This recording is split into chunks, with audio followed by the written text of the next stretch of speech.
We are living in kind of a hard time right now. Inflation is up, the economy is bad, so it's always great when I can give you guys a video that I personally like doing of the top 5 budget decks for this current format.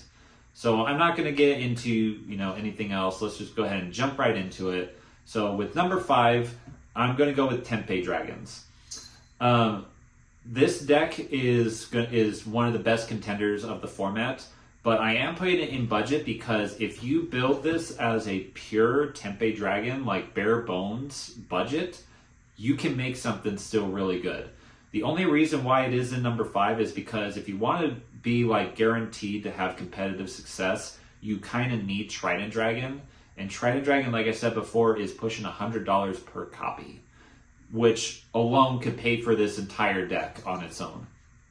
So with that fact is the reason why it's number 5, but you can substitute Trident Dragon for an extra copy of their in-archetype boss monster, which I still really like, and is still really good and still successful.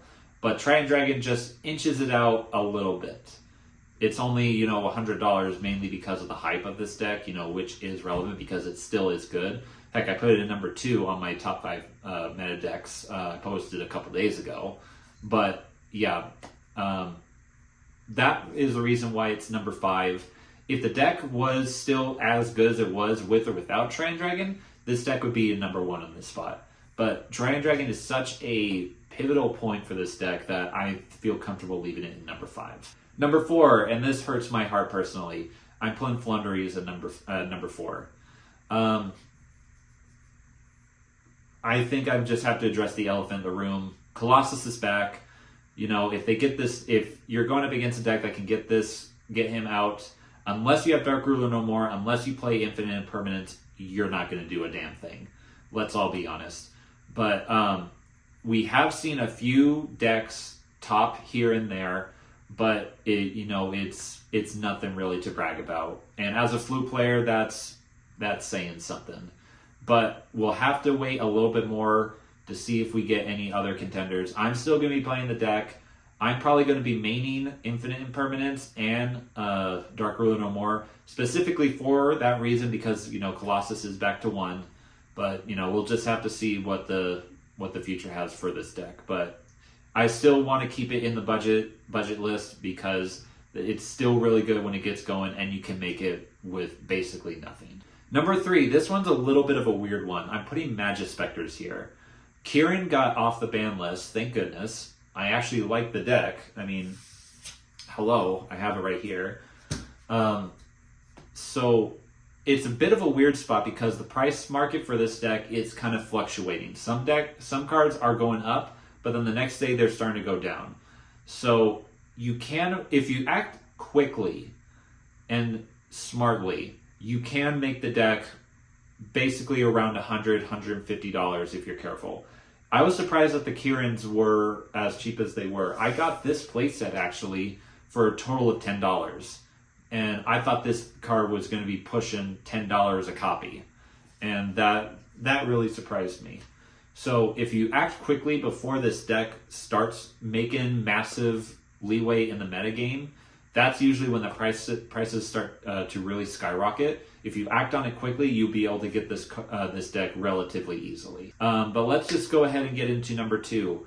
My personal favorite decks, I'm kind of clumping them all together as stall/stun decks. This is more specifically like with Chain Burn, with Runic Stall, with Fossil Dinos, Inspector Borders, Jowgen, anything within that category.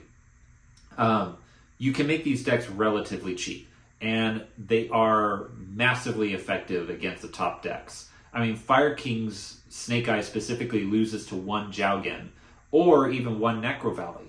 I mean, most decks nowadays lose to Necro Valley, which is why you want to main as many of them as you can in any deck. Tempe Dragons are maining Necro Valley for Pete's sake.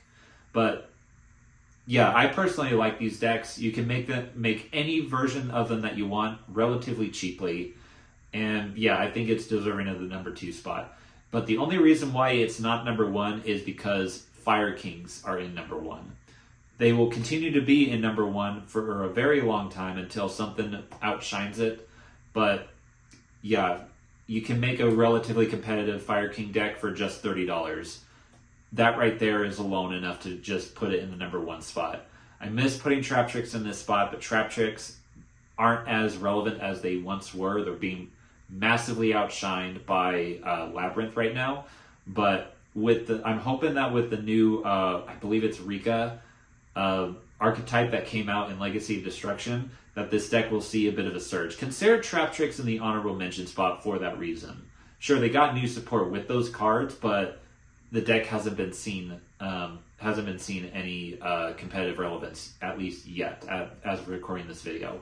If that changes, I might do an update for this later on, probably next month at some point, but we'll just have to wait and see. But until then, Fire Kings are in the number one spot, and they will probably continue to be in the number one spot. But guys, that is it for the top 5 budget decks. I hope you guys enjoyed this series, and I hope you guys continue enjoying as I do more of these videos.